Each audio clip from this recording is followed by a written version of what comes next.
geek today.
Yes, I still love that song. Oh, the song.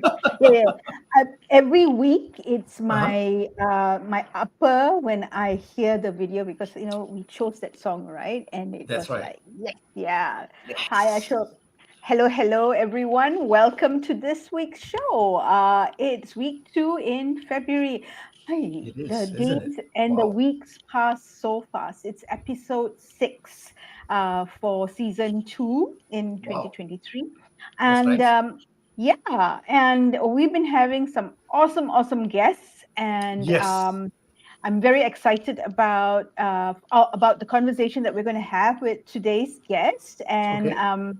let's see who we have. Who do we have And today? yeah, today we Ah, have Thomas Suhardja from okay. Heladoc, Indonesia. He's the chief of human capital. Now, he's got a very interesting background, right? Mhm. If you look at his LinkedIn profile, you'll see HR. Then you go past the experience and you go to education. Then you go, huh? Because it's not HR. It's nothing to do with Okay. business. It's nothing anything to do with that. It's got to do with engineering. Okay. Engineering. So, yes. So, Okay. how did a person who is trained as an engineer end up in HR? And he looks like, as I said, if you look at his LinkedIn profile, it looks like he's thoroughly enjoying his role in HR. He's thriving. And I think he's got a story for us to uncover, Okay. right? Okay. So, let's bring Thomas up We'll be to speaking the the love stage. language of business. Yes, who's going to talk us through this love language of business? I'm Here, curious. yeah, I am super curious now. Putting you in your rightful place, Ashok, in a short while. There we go. There you go, Rightful Thomas. place. Okay. Hi Welcome. guys. Hi, Thomas. How are Hi, you? good afternoon. Hi. Very good. Very pleased to meet you. Hi, Asok. Hi, Sham. Good to see you So guys. that's not a Hi. virtual background, right? That's actually a building behind, a couple of buildings behind. Oh yeah, it's actually yeah. You can see some of the skyscraper there also. It's Yeah, welcome to that's Jakarta. Nice. that's real Jakarta. Okay, what you're seeing at the back is real That's real Jakarta. Jakarta. Correct. Yeah. Okay, very good. So I set the stage up with this very dramatic thing about engineer coming to HR, right? So maybe we start with that, right? Thomas, Yes. um, Yes. tell us your backstory. How did you get from what you studied as an engineer? How does an engineer become HR, and what was your journey like? Into this role. And then after that, ask you a little bit about Helidoc because it's kind of cool. Yeah, Right. that was yeah. Thanks, Sham. So, yep. Hi, everyone. So, my name is Thomas Suhardja. As Sharp said, I had an engineering background. So, what people think about engineer is like you go to factories, you go to the field, or nowadays people go to like the IT company. It was not that far in the interpretation because I think early days like maybe 2 3 years from my career, like I was sent to all different factories like paper mill, and you look after all these. That time, if you need the word TQM, right, total quality management, everyone is kind of saying, yeah, it's a buzzword, but then at the same time also, how do we implement that on field, right? So my job is actually to go from one mill to the other mills to look after this quality circle improvement process. And then one day, then my boss went to one of the FMCG company, and then he said, Tom, I need you to help me to do this organization restructuring. And I said, why not, right? Because that time was it's all the consultant coming, and then and this big FMCG company in Indonesia. They sold cigarette business, and they were in the cigarette business also. So I went to that company and then did some of the organization restructuring, do a little bit of business process engineering, etc. But then at the end of the project, then people ask, right? So what do we do with this? Tom is there, right? So the project's finished, right? And then people said like, put him in HR, just give some job in HR, right? So I said, man, I was building my career on the business process engineering, all this TQM, Q quality circle, etc. Yeah. Um, and then I was put there in one of the HR, doing all these administrative tasks as well as all these projects that I went. So that time was, I thought, because the HR world that time was either you're in law background, legal background, or you got in a psychology background, right? The rest is just business administration. So I was just thinking like, maybe I can add value to that. And I proposed some a little bit of project here and there. And we had that time the process where we call the manpower planning. But then it's not only that. How do you basically do the workload analysis so that the headquarter will say to some of the branches will say that, hey, you got too many people, reduce it. And the branches said, hi, I need more people to look after all your business here, right? So at the end of the day, when I did is that build a little bit of modeling here and there and agree upon some of the target and the criteria as to whether we should add people on the branch or we should reduce the people on the branch. So that modeling works. People like it, and then they use it as a base of determining whether I should add or I should reduce. So it's like a series of process interviewing, putting all the Excel people like click, and then say, hey, I know this workload analysis works, right? So there I go for the first time getting into the HR world, basically. So I'm going to You, pause until that, and then yeah, yeah. You did business process re-engineering in your first role in HR, creating models and I think that so. process. Yeah, to figure out what it is that that you that you need to do. How did you think about that? How did you go make that leap, right? So here you are. Some people are. It's something that we all are. I mean, HR is still working with, right? Headcount, units come to them, functions come to them. But at that point, what was your trigger? What was the thing that made you go, oh, okay, this is how we can make the decision a lot, simpler. Yeah, Whether yeah, so whether it's the right decision, that's one way of doing it, whether it's a humanitarian decision or humane decision, or all that, we leave that aside. But it's like, how do I think about this, right? How do I have a way of processing, do we or do we not go into having more people on board? So how did you get that? What was that trigger that made you think right. of this system? Got it. So what happened was, to be honest, that time I don't know HR. So when people put me in HR, I thought like, what I'm going to do, right? For sure, there has to be something that I can help the business to grow, to learn, etc. Right? And that time I just don't want to be only a trainer. So that's a problem. See. So I thought myself, right, I need to learn something in HR. But then again, I don't know. I don't do recruitment. I don't do like I was in the place where one day I had to fire one person, and it was extremely difficult, under the Indonesian regulation. So you have to fire a person like it took me a day and it didn't work. So my boss told me like, let me share you a little tips of how to do that. And then my boss actually look after this process, and then eventually the guys was out from the They got company. it But done. then I was imagining that I don't have any technical background in HR. Then but I think the curiosity to understand what is actually the pain in the organization, what is actually the challenge and the difficulties that these leaders have. That time, I took a little bit of leap in terms of listening to what actually happening in the organization, right? So and I heard that this is branches say that they ask us to optimize the cost, to not to add more people, but then at the same time also our workload increased, right? So headquarters always said reduce your team there on the branches. The branches said give me more team so I can carry out your mission there in my respective cities, right?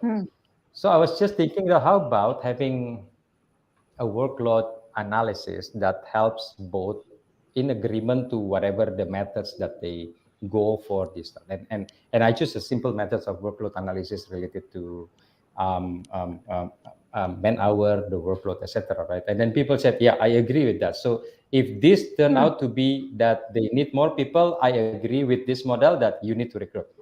And at the same time also vice versa, if you got more people, and end up some of the branches actually reducing people because they have less work or workload, and some other actually increasing some of the people there. So I think to cut the story short, I think the curiosity of understanding what's happening in the organization, I think that's a lot.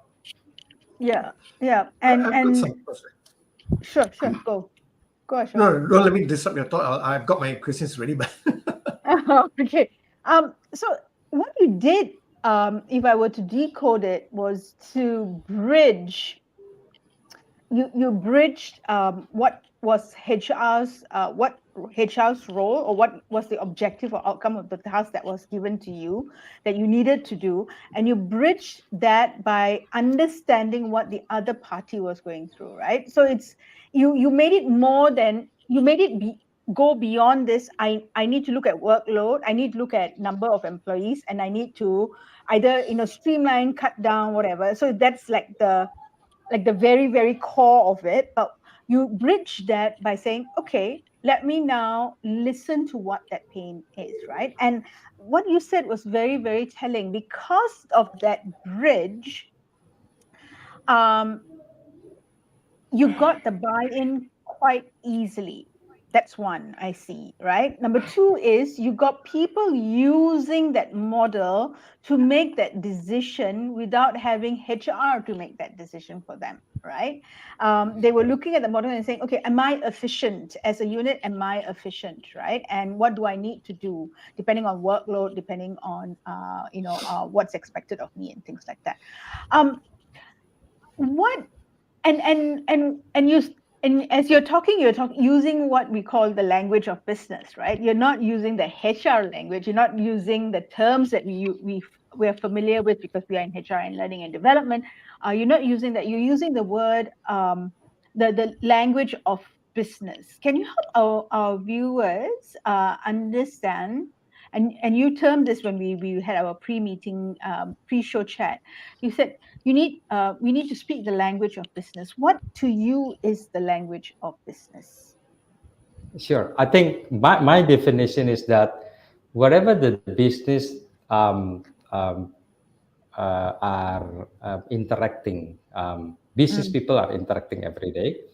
They're using some of the jargons, their technical terms. They're using the finance type of words, and this lingo is pretty much different than HR world, right? So in HR, we used to call like development needs analysis or training needs analysis, for example, right? Or we use the words like competencies, skill gap, like behavior event analysis, whatever. I can mention um, lots of different jargon in HR, right? But I think most importantly, when we speak different language with business people, what I would like to invite uh, all of us is actually to sit down and listen to what is actually the language from the business, right? It could be like something like they said that my efficiency dropped for 4%. What does that mean, right? I'll give you one of the examples, right? So we were in the training of HR.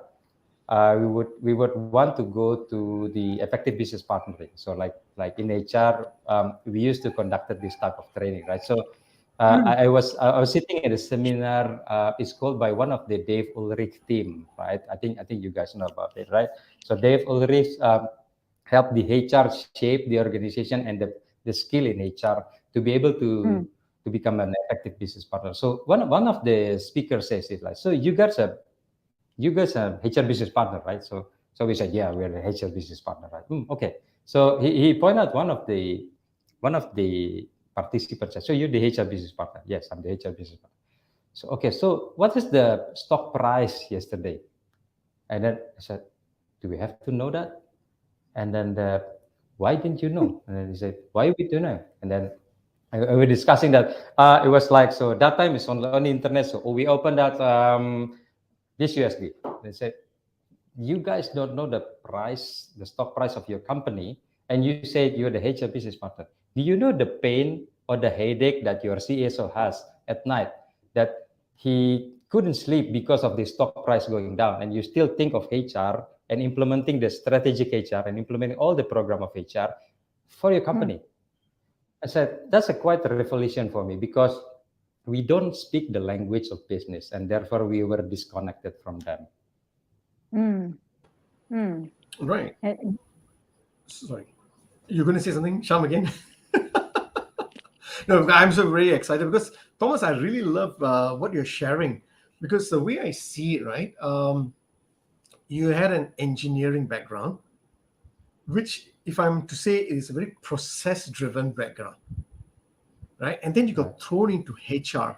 And I like the fact that you first ask yourself, how can I add value, right? And based on that question, what triggered you was to look at, being curious to understand the challenges and the pains, right? And you came up with a modeling system. I suspect they've never seen this before. Would that be fair to say? Because it was an engine. If I think about it, it's an engineering way of looking at it, right?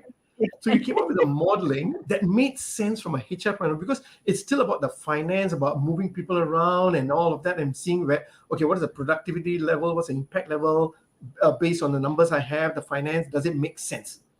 If I pull these triggers here, does it get better there? So you just simplify a process using your engineering background, right? So sometimes, Sham, so therefore one of the lessons here could be, we should get people who are not in that sector to come in, because they see things differently, because that's what you did, is it? You saw things differently, but at the same time for your own convenience. And I like the fact that you mentioned speaking the HR language, and thank you for sharing that story, because it is actually very, very true. From what I hear from many quarters, sometimes people tell me the HR doesn't understand the strategies, if you do not know the business prices or the stock price, how do you then sit in the strategic table itself? How do you then support if you're not the business partner? Now, I suspect there's been some pain for you in this journey, right? Some people may have, may not have accepted your ideas, or they thought you didn't know enough, right? But how has your language of business made a difference in your contribution? Right. With the pain, and you still made that. What are some stories you can share with us that says that you made that impact by understanding the real language? Sure. It was actually my mentor who's actually helping me to understand this, because once you become the head of HR, I mean the number one, the HR in the company, right? So my mentor were asking me. So she was one of the prominent leaders of the HR world in Asia, right? So that time I was lucky to meet her, and what she was saying basically is that, Tom, so what do you need to learn? I said, I need to learn more about this and that. I need to learn about the company. I need to learn about the business, etc. So what exactly do you need to learn? And it was through the pain of the journey of having the understanding that I actually have to learn to sit down with the business and listen to them. I fail in many times. So it is not a smooth journey to get into this stage, right? Because I remember also that time I really don't know when I sit down with the business even I struggle with all this technical background. Right? One of the career path that cross path with me is actually I was being the HR head for insurance business, and life Ah, insurance business is like super technical. So like I sat down with the CFO, I sat down with the chief actuary. I asked them, right, please help me understand the business. And the more they told me about the Explain. business, the more I getting it's like I got a headache. That this one is very difficult, right? So so sometimes I gave up. okay. I think sometimes I gave up. Sometimes I thought I was just listening to them and I'm probably not pretending I understand that because I have to admit that there are some jargon I don't understand. There are some logic that I still need to sit down. That's why chief actuary becomes there after 10 years or 20 years, right? So it is not Yeah. like an instant actuarial background understanding the business, Hmm. right? But I guess I think willingly to sit down and listen. I think genuinely wanting to help them in the business. I think that's probably helps ease my burden of getting into the business. I think that's probably my sharing as well. Okay, so your Hmm. willingness to wanting to explore further, right? Yeah, Has there yeah. been instances in your experience so far where one of the business partners turned around to you and said, thank you, you really understood our issues? Oh, I was going to ask the other I- way around. I mean, I was going to say Yeah, we'll which come back to that first, you know? which business partner said, so it's a good oh, part first, right? And then that's Yeah, we'll do both. We'll do a contrast of both, you know? Yeah. Right, yeah. right. This is very centric questions, but every now and then, when I met my colleagues back there, because I moved from one company to the other company. I moved from FMGGs and become in insurance business, and then I moved to telco and tech, high tech business, and then also moved to pharmacy. One of the colleagues Mm. I met, right, one of the commercial head told me like, "Hey, can you help me teach my HR now?" I said, "What happened?" He said, "It's like happening, right?" So he didn't know how to supposed to help my business, right? And I said, "Yeah, you can teach them." I said, "No. That time when I was down with you, you clearly understand what we need to do, right? So we become a good partner, right? So now I need you to help mentor my HR so that he understands the language business that we are referring to, right?" So I said, that's probably a bit of so I look at all my schedules that yeah, well, about 2 weeks from now, right? And then the HR called me and then we had a conversation on that. I think that's a little bit of a complimentary for me, which that Yeah. helps me build confidence that I'm on the right path, on the right track on that. All So right. I think Mm. that's No, that's, thank that's you. probably one of the No, stories. that's a nice story to share. Since that business partner turned around and said, the last time when you spoke to me, you helped me. So, on reflection today, what do you think? What are the three things that you think you did right that was able to help him? I see. Um, I think the first one is to genuinely admit if you don't understand. So Ah, sometimes it's okay. like it takes courage to like you've been a while in this company, right? And then you don't understand this definition or these terms, etc. Right? So I think Mm, mm. I think you really want to learn, and then you're not afraid of asking questions. Sometimes they're stupid questions, right? In the business meeting, you ask a very big jargon which I don't really understand, right? And I think that's probably the ability or the willingness to ask things. Like that's the first one. The second one, I guess, is more to sitting down with people, talking with them, and by means of spending time with them, right? And sometimes you have to buy them lunch, right, for them to explain to you things, right? Because because Okay. because they got busy during the day, and I said, hey, why don't you take you for lunch? And then yeah, we spend a Mm. bit of time here and there and listen to them and say, what's are the pain? So you ask there a bit of hero language. So there are some time invested there also in the, Okay. aside from the asking questions, that you have to invest more time for that. I think the last one will be, I think, the willingness to unlearn things, because I've been in many different industries, and it's just that HR thinks that they need to do stuff like, so one of my mentors said, Tom, even in different countries, I don't impose all the strategy of HR to all different country for HR head. So I think what is important for me, when my mentor told me that, like, um, he was saying like, each specific country has all different pain and different problem, and you probably have 10 different programs of HR or strategic HR. It doesn't matter which one you choose, right? So long as it helps the business to grow. So the more Yeah. I understand that, I think the willingness to unlearn things in every different industry is very important. So questions, Mm. questions, questions. The second one is to spend time with them, sitting down with them, or probably invest time with them, and then the willingness to unlearn from the Yeah. business Yeah. itself. Right? Yeah. Mm. No, thank you very much for that. So I like the fact that you started off by saying, but you got to admit that you don't understand everything and ask questions, right? And that's why I said Yep. invest the time in the relationship, ask all the questions, and then also you said be willing to unlearn what you know and look at different type of solutions, customized solutions. So you're willing to co-create with Yeah. your business partners in that sense. No, I think these are Yes. very, very important lessons for even our listeners or viewers, right? To pick them away. See, because this is because we need to keep collaborating, whichever businesses you are in, whether it's HR or finance and all of that. And these are very good tips that you've given us, Thomas. No, really appreciate it. I like that. Yeah. You know, Yeah. happy Yeah. to do not understand. Yes, ma'am. 100%. Yep. Just before we go on, I just want to welcome Sure. our viewers and our listeners. And I see quite a few people online, but they're very, Okay. very quiet. Yeah. As you can already hear and see, Thomas is very, very open to questions.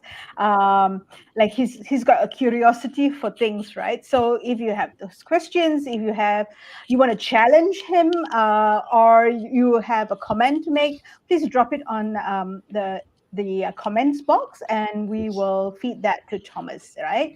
Sure. So I'm going to take off from what the last question that Ashok asked you. Yes, and on the similar vein. So you said those three factors are things that you hold anchors you to understanding what the business needs. How? Okay, so I want a permutation of that. You've been in HR, but you moved through different industries, right? You've gone from tobacco, sorry, to pharmaceutical, to medical field, right? When you move into a different industry, how do you ask yourself, okay, which part of the business, or which function do I need to focus on in order for me to first learn that first? And that's my learning curve, right? That's my steep learning curve, because it's a different industry. Is there such a thing, that it's based by industry, or is there another way that you think about it in terms of knowing which language of business do I need to learn first based on an industry? Mm. Right, right. I think if I try to draw the pattern when you talk to the business people, right? Mm. I think first of all you gotta have the basic knowledge of the finance things, right? So what I mean Mm. by that is that, well, at least you know where the money comes from, which is revenue, Mm. cost of goods sold, and it becomes the gross profit and whatnot. I think from that basic, the pattern could be that you sit down with all different colleagues, which if you're in the top position, you sit down with all the directors or you sit down with the chiefs, right? And then Mm. and then you probably want to know what the business all about, right? Sometimes I'm not really sure what they're actually doing and what they're Mm. actually a current project, etc. Right? So I asked them, and I probably get him to help me understand, and then at the same time also the feedback coming for HR, coming for the team, as to things that Mm. they would like us to improve, as to things that they would like to do more and do better for to deserve.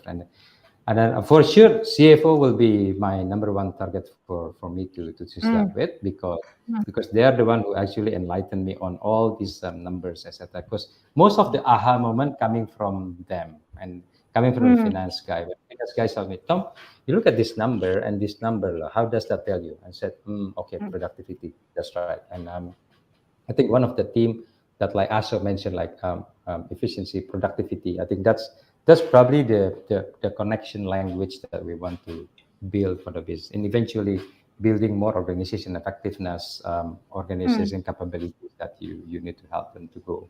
I think that's mm, that's the thing. mm. Interesting. I'm sure the finance people are will be very, very proud of Mhm. themselves right now, Patton. See, you see why we are so important to the company. Yeah. See, now we have people listening to us, right? So okay. Ah, listen, all right. Um, this is it's a curiosity question from me. What's your learning curve? How long is it in terms of time when you move into a new industry, right? I mean, if it's in the same Right. similar industry, I think your turnaround time is a lot faster. Right.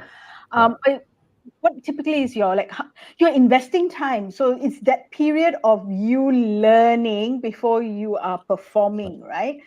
Correct. Correct. So Correct.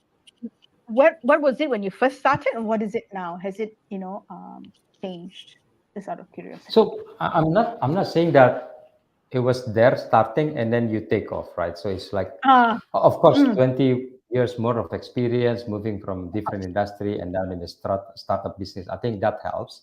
But then again, mm, what I said about unlearning is it's like a period of journey. Like, so the first time you're on board, like I give typical of like 2-3 years in a business, right? I know mm, people will say that you have to learn fast. You can't, because business got a cycle, and the cycle is probably a year, mm, and or at mm, least a quarter. And the first second quarter when you join the company and then you learn about the business, you don't know stuff, right? I mean, so much mm. that you want to be participating in the CXO meeting, so much that you want to sit down with all this strategic meeting, Yeah. you just stay quiet, right? I mean, because most of the time what you see stuff is like all the lingos that you can't really connect it well. It was like coming to another country that you have to learn the language, right? Then I think come period after 6 months to 1 year, you be able to ask stuff, and then probably you ask personally, you ask in the group, etc. You probably Mm, give some of the comment in HR terms, but then I guess after a year, will you be able to acquire some of the stuff? I'm not saying that you can't really acquire stuff in a year, but some of the stuff you really acquire well. So I guess the mm, prioritization matters. So you want to understand this business more than this type of business is more to mm, which part of the time you want to focus the mm, most, and then you probably want mm, to drill down and then understand the pain, understand how the productivity is being measured, etc. So I guess it's more to that. And then when you come to another industry, that's where you need to unlearn because sometimes what you learned mm, before, it doesn't work well in this new industry, right? So mm, that becomes a part of unlearning yourself again, and then getting into the motion where business talks, and then you give comment, and then asking, and then right after another year, then you can feel that the pattern comes after a year. You can post challenging questions to the business, and people think like, yeah, never thought about it. Maybe we should think about that now. mm. Okay. No, thanks. Oh, sorry. Go ahead. Go ahead. Go ahead. Okay, no, thanks, Thomas, again, because as you were speaking, I'm hearing continuously that you speak the business language. I get the fact that you speak to the CEOs, you get the finance right, because yes, every business is run with the revenues, and we got to look at the margins and how do we Yeah. protect our profits and all. I get all of that, all important Right. conversations. Right. Now, at the same point in time, you wear the HR hat, where you're also looking at the human motivation, behaviors. Now, that's also a difficult and important conversation to have. So, how do you then balance that with your business partners when you speak about the revenues and the people? How do you balance that? What is the Right. tough part that you Mm, have when you hold those conversations? Right. Right. Right. So I think there's been a pattern of, I think I can always talk about many different technicalities and jargon in HR, right? I mean, you asked me about mm, employee engagement. There's technical that there is technical terms and process that is like even the culture building, right? You can always quote some theories, etc. But I guess one of the I'll just give you one of fundamental learning that I always look out to when you are in the business, right? Despite of all the technicalities in HR that you can do to motivate people and to make people engage in the organization. To me, I think when you want to balance the productivities, being a high performing organization, and at the same time also to motivate people to do things right and then to perform better and then to do more and to do extra miles, it is not disconnected. What you think is probably people will say that employees nowadays want to be looked after and well-being is important. What I learned from the equation is that the more you engage people, the more productive they are. And the more productive they are, the more they generate revenue for us. The more they generate revenue for us, the more we can give back to them through many different rewards, like business, the growth of the business, career, not to mention all the reward, compensation benefit, etc. So that cycles is actually proven to be philosophical but also practical in many different industries. So the more you engage your team, the more productive they are, and the more productive they are, the more revenue you bring to the company, and the more the productive revenue to bring the company, the more you can give back to them in terms of motivation and spend time with them and spend all the resources for them even more. That's nice. So it's I know people might say this is philosophical, but no, I think it's very practical, right? The more you engage people, the more productive they are, and more revenue it brings in, and it's a cycle. It's a very good cycle in that sense. And I think what's a balance here is because when you go into a business organization or a partner, you first speak their pains and challenges, so they know that you are caring about their end in mind first. Right. Then you also then talk about the people engagement part. But have you had any situation where people boo-booed your idea and said, no, it will never work? And did you have to create a new model because of that? To get to engagement or what? Get more Yeah, to I mean, when people say no, motivation or they're not much believers in people engagement in right. that sense. Right. Engage again. Engagement is a buzzword. So to me, engagement is HR language, right? So you don't want to talk engagement in front of business people, right? I think for HR, like I said, like if you guys are in the HR world, we tend to speak the language we understand, culture, engagement, Yes. values, things like that. Well, people don't really care so much about that, right? So and then here comes the worst part. You said that I want to share you my strategy in HR, like you be the strategic HR. What is strategic HR? I'm not really sure what strategic HR means. Though you can always score Harvard Business Review on all this HR strategy, HR theory. To me, I think whatever the business needs, and you see that a trajectory of the sustainable growth, building the organization capabilities, and whatever actually the business that needs from short term and long term, when HR help them to grow the business, that's strategic HR to me, right? So it doesn't matter whatever the names. It's like in some organization, they don't like the survey of HR, the engagement survey, they hate it. And I don't use that language. What I told them basically, are we listening enough to people? What do you mean? You sit down with your team? Well, I sit down in my meeting. No. I mean, sit down and listen to them, right? Um, they say, yeah, okay, only in the meeting. No. Sit down with them and then talk. Do you know their family? Do you know their kids? Do you say hi to their wife? And you sometimes take time to say that how's your wife? Your wife is ill. Is she okay? And that kind of small gesture is actually an engagement for us in HR world. But I don't talk about engagement. And so what I said is, yeah, why not? It could probably motivate them. Yeah, you don't only talk business and numbers in front of them, right? So sometimes you bring them coffee and then say that, you know what? I understand that you have like 24 hours working in the office. Why don't you go and take the day off, for example, right? Um, that is actually an engagement per se, but then you don't say that, spell that out, it's engagement. So to me, I think whatever the business see that's relevant for them, there you go, that's a trigger button. Trigger button. Nice. So, so that brings us to an interesting thing, and I wanted to ask that, right? So, the question is, engagement has become a more of a buzzword now, post-pandemic, right? You've Mhm. got more new vocabulary, HR vocabulary, well-being, right? And you've got Yeah, you diversity know and that. inclusion. Ah, AI, right? And you've got all the things that you have to do, sustainability that we have to link up, right? Culture, which yeah, is yeah, like, yeah. oh, what the Got heck a on earth headache. is this? Right? I want to grow my Um, revenue. How can I grow my revenue? That's the first one. yes, exactly right.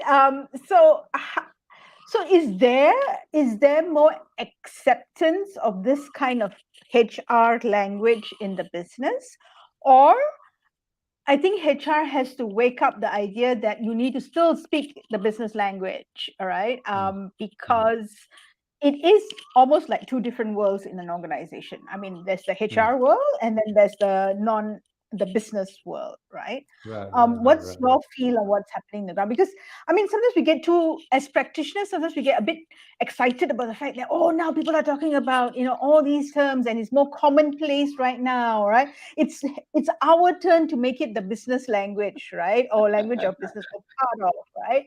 Is it really, or what are you seeing on the ground, um, Um, from your perspective? I guess you bring an interesting point, right? Sure. So now we know that there is an HR language and business language. Then how to bridge into them? I think if I understand your questions correctly, right? So Yep, let's yep. take one of the example, right? Take one of the example. HR lingo is always like succession planning, talent management, 9 box. Business hate that. So what are they? What animal is it? The 9 box? Is that how can it be nine? Can it be like 11 or 13 or one or 3 box? Right, 3 boxes. So this I think can put that aside. Right. So HR could probably be you defer yourself from saying that hey I want to implement this talent management. I want to implement the 9 boxes. They don't know 9 box and they don't really need 9 box. But what really Mm, needs is that if what they say is basically, for example, what if your revenue is not only supported by 1% or by 5%, and by mean of 5%, because some of them are actually mediocre. You only one person who's actually you rely upon. How about mm, you rely upon 5% and you become like fivefold revenue? And they said, yeah, that's in the theories, right? Okay. So how are you going to do that? Now back to HR world again, right? Before I come back to that, right? mm, You would say like you have to do like performance management. Yeah, another HR language, right? You have to do like performance rating, like to all these do mm, performance calibration, etc. That's HR language, right? But you want to take them and say that what if you review your bottom performance? How are we mm, in terms of making one or two people there either shape up or shape out, for example? mm, And that is mm, the thing that they say that probably I never done enough. I have not done enough with them, right? In terms of, I'm not saying that we have to terminate people, but in yep, this yep, situation, right, you'll probably think of your if your HR buzzword is performance management, you don't bring that to them, but you say that of all your five, you only have one top performers. How about the two? mm, How mm, about if you build them enough and then you spend time with them and they become performance, or if mm, they can't perform, maybe this is not the organization that suit them, and then I said yeah, maybe one of them should go. Okay, so how are you going to do with it, right? Okay, so that's the technicality of HR. But then mm, what if I replaced with someone who's actually above mediocre, so I have now become two? And so mm, that's where actually talent management intertwined with performance management, etc. Without yep. saying that, hey, I'm going to come to you with the HR strategy, which is the performance management and talent management, for example. Right? I think Mm, that's probably the one mm, that you could think of. yep. Nice, nice, It's good. nice. It's a It's good it's question. Good question, sir. It, Good question. yeah, thank you. It's simplification, right? It's simplification for clarity purposes, right? And because at the end of the day, you want to get some results. HR needs to get certain results, i.e., help the business or that particular team become more efficient, more effective, more performing better. Right. So how do I simplify so that there is clarity of what each person needs to do? I think if we, that's kind of like from what I got from you, it's that Yeah. anchoring idea, right? I need you, Right. I need you to be with me. I need you to I want to help you, but how is the best way for me to do that, right? Right. Mm, Right. and and so on that note, I want to kind of change that the focus per HR. Whole Right. of 45 minutes, HR not speaking the language, this, that, HR doing this and that. But I mean, to be fair, it's not just a HR thing, right? All functions speak their own language, right? Correct. Correct. So finance speaks their own language. Sometimes finance does presentation, and everybody goes, okay, all right. Any questions? No questions, right? Why no questions? Not because they did it well, but no question because you don't have a freaking idea what that they just said, right? How Exactly. it impacts you, right? So what would you say how what what would you say to our viewers that these are the indicators that will tell you that you need to shift your language, right? Mm. What are the indicators that you need to be looking at? What would you see and hear that will tell you, hey, things are not happening the way you want it to happen because you need to shift your language? Hmm. Hmm. It's the good questions. So I was in the middle of the presentation, and that's exactly what's happening, right?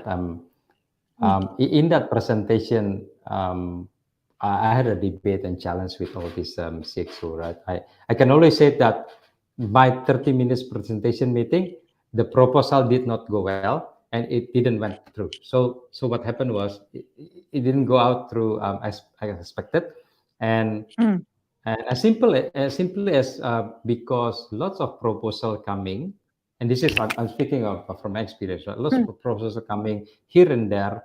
People get lost in this all this information without understanding the essential pain that's coming, right? So in my mm, company in Halodoc, what we call one of the values that we uphold is that focus on patient pain. And as always in the meeting, that some of the chief will say like if I bring the proposal and heavy proposal and here and there, before the end of the meeting, one of the very first questions that the chief asks is actually, excuse me, what exactly the pain are we solving? And so that strikes me with that questions. I think I love that questions to be able mm, to remind all leaders, not only in HR, right? When you bring the proposal to the business or to your company, to your management, or to your CEO, for example, right? mm, So the very first thing is that you have to think is what actually the pain are we solving? Because I experienced the same company, I experienced the same management, the mm, same proposal. I started with the pain. It was 5 minutes, not 10 minutes. The proposal gets approved. So it's like the same things, rephrase and reword, talking to people, try to understand, mm, focusing on what the pain is, and then what are the solution. Because once the pain is solved, the pain is solved or spot on, the solution is there. So I mm, think that's my real experience, right? So mm, maybe some practical experience will be like this, right? If your audience, whoever you're presenting, that not did not ask you, don't feel proud, because sometimes they lost in the translation and they just don't want to bother you, and sometimes they say that it's okay, I don't ask questions that they probably don't understand. So I think the more questions you get, they'll probably help you be more thoughtful in your thought process. I think that's probably one of the practical examples on that. mm. I love it, Thomas. I love it because this is what I mean, I'm been in presentations, right? I coach people Right. on presentation. It's because they don't ask you questions. It's not a good thing, okay? It's not a good thing, okay? It's dangerous. Actually, the one is the red flag. The red flag is bull. Yeah. Okay, unfortunately, you're wearing right. So thank you for validating that. That Yeah. from at a practical reality level, it is that, no questions is not necessarily a good thing, because it's in a way an indicator that you have not bridged that understanding with the other party. All right. And they either given up, right, or they don't understand totally to ask you any questions at all. All right, very good. Ashok, I'm going to pass it on to you. Yeah. No, I'm really engrossed listening to Thomas, because you know what I'm hearing, Thomas? I like the fact that you reframe language so that the business owners don't get threatened, or they don't go like, oh yeah, right, another HR. I like the fact that you talked about strategic HR. It's like, what do you mean by that? What do you mean by that? But at every point of time, you're also looking at how to solve their problems using the right language that they can understand. And I like the fact that you don't talk about engagement survey like per normal, but you break it down to really solve their issues, which is all about business growth. I really like that. And I think that's something, and I agree with you, Sham. I think in any business unit, they should be also looking at that, because we assume people understand our language, may not, and we got to relate it back in a more human way. And so the question I have for you, Thomas, is I know you talked about the value that Hello Doc, one of the values that you all focus on is about patient pain, right? And I like that. I like that. Because that gives a focus on all your discussions to say, what is the patient pain? What are we really trying to solve, right? Now, during we have gone through a very painful time, humanity, in the last 3 years, from a pandemic point of view. And yes, we're all rushing to protect our margins now and bring in new revenue. And the reality is we also have to be mindful about the emotions and the anxieties people have gone through. So what would be the new reframing or vocabulary or the language that you're using when you bridge people's anxiety with the need for businesses to run revenue? Because it's a new world in a way. So how are you doing things differently to trying to bridge both? Yeah. Actually, your question is brilliant. It's very difficult answer to me. When you speak with business people, you probably have different answer to that. I think we all experience this pandemic and post pandemic. When the first time we had the pandemic hit, right? If what we learned from the pandemic is that if you don't change and if you are not different person than where you were before, like that means it doesn't teach you at all with this all this time of crisis, right? And that means I think aside from the pain that we have from the pandemic, I think we all own having the right to learn and having the right mindset to change ourselves to become a better as an individual and also as a group, as a company, as an organization, right? So to your questions to me, I think um, in the area where post pandemic comes, we understand people that people try to go back to the business, right? Some business people, some business leader will say that I want go for working from office now. Everybody needs to come to office, right? But at the same time, it's been 2 years people staying at home.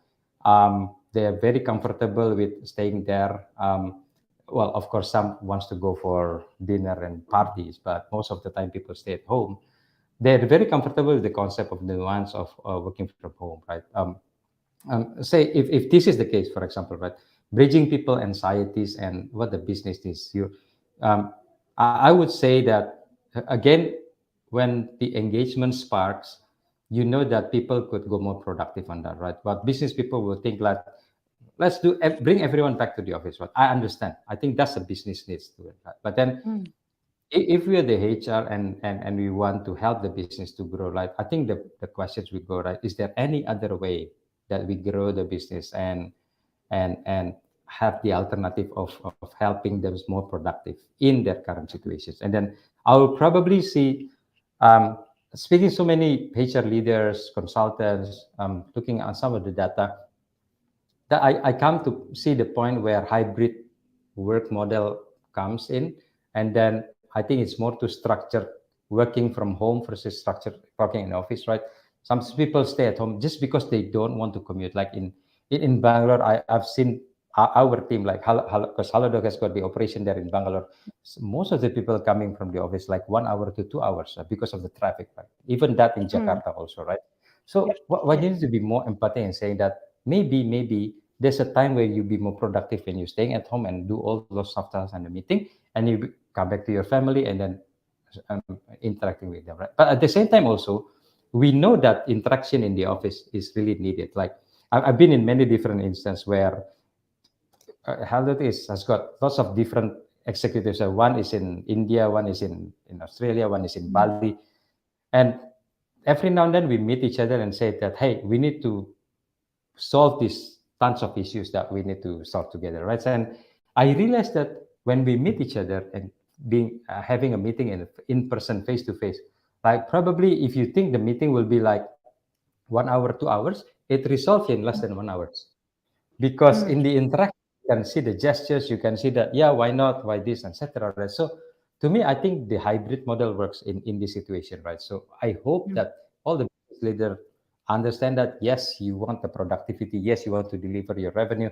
However, at the same time, you could take it easy and bring your people back to work with all this variety or activities. At the same time, also make a hybrid there, so that people when come to office really interacting, and then when people come back to home, they still can work and be more productive on that. I think that's one of the example that I Right. can put. No. Thank you very much for giving a very live example. And again, I like the fact that you leaned on language because the question you asked was, are there any other ways to grow the business? Yep. Is it?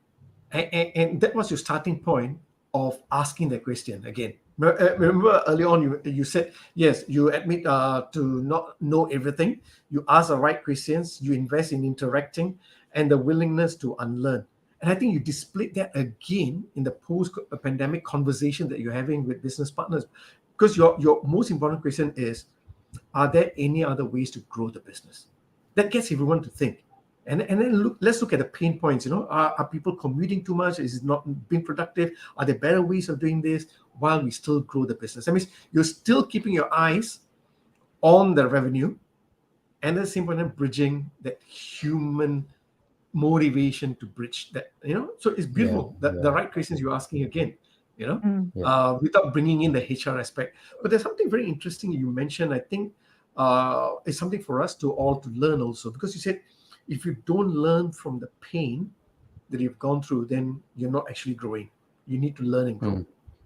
Yeah. So what is the one big lesson that you have learned for yourself in your growth? Right. From this? Personally, from this pandemic, I think. Um, wow. I never thought of that question, sir. Good point. Let me think about it first. So it is not a straightforward answer to that, right? I know. No, fair enough. No, fair enough.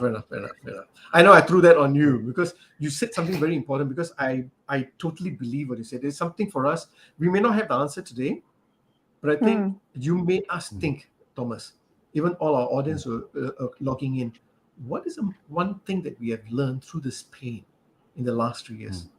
And how can we grow from here? Because what you said was very true. If we are not learning, then we're not growing. Right? So you may not have the answer. Don't worry, Thomas, but you have made me think.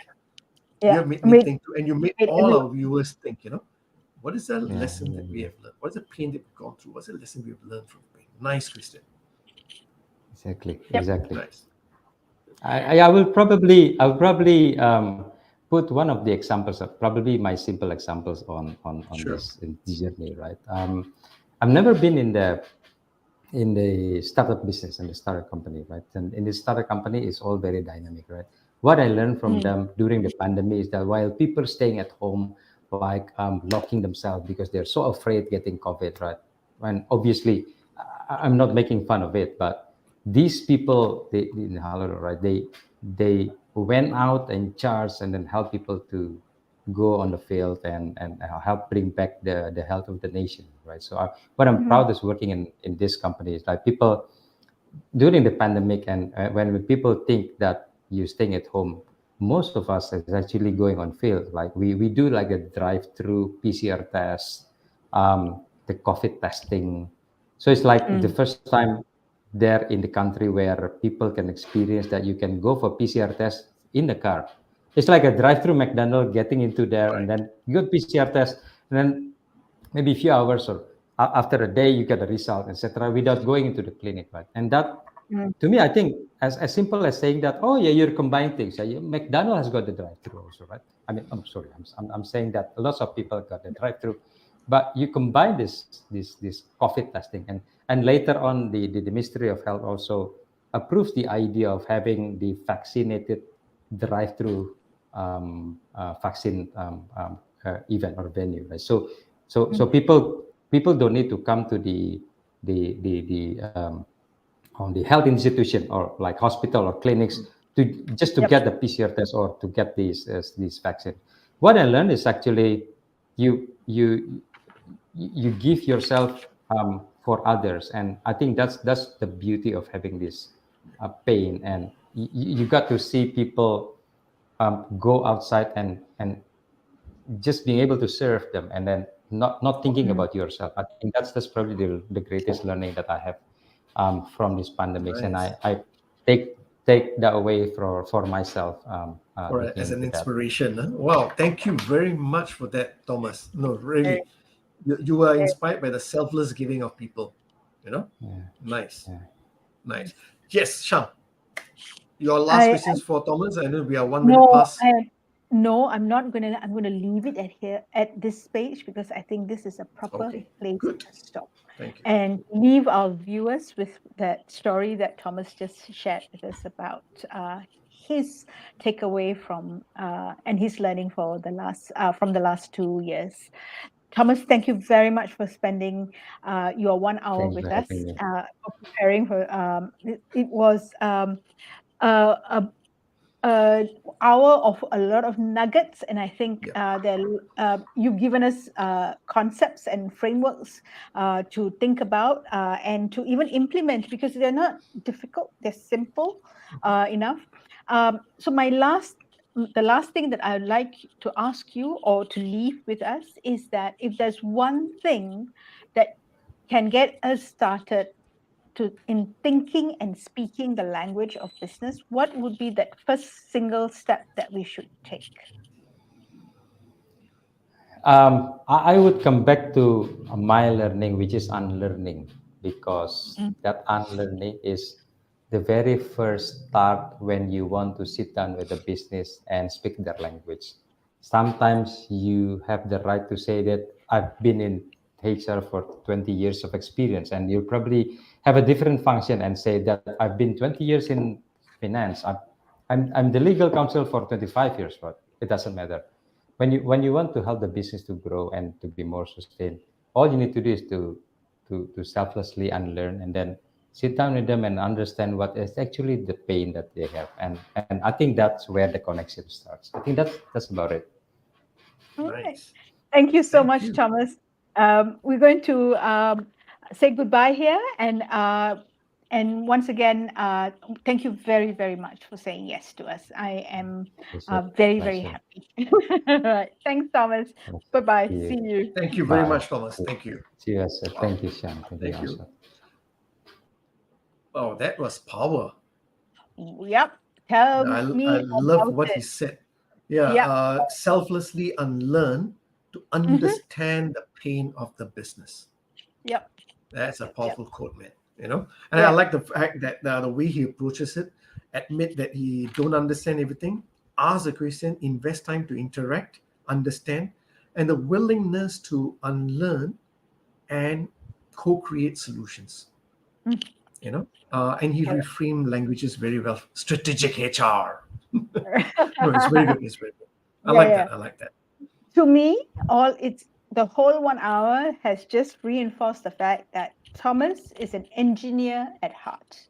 He Yes. just re-engineers everything whenever his role whenever he gets into it, and he's That's found true. a model and a framework that works, and it has proven, or it's yeah, it's stood the test of time, at least in his role in various industries. So it's been a great hour of learning how to speak the language of business, how to Yep. think different when you are talking your language to another function. Because at the end of the day, I think what everyone wants in an organization is for the organization to succeed and perform, and because then we succeed and Yep. perform as well. Yeah. So on that note, thank you very much to all of you for joining us this week. We are back next week, same time, same place. You know where to find us. And if you need to have a repeat of what you heard from Thomas and capture little nuggets, we are on YouTube as well as Spotify. So please do subscribe and you'll be able to see that. Right. Ashok, you have anything to No, say no, no. before we? Thank you all, everyone, for logging in and listening to us or watching us. And see you all next week. Have fun.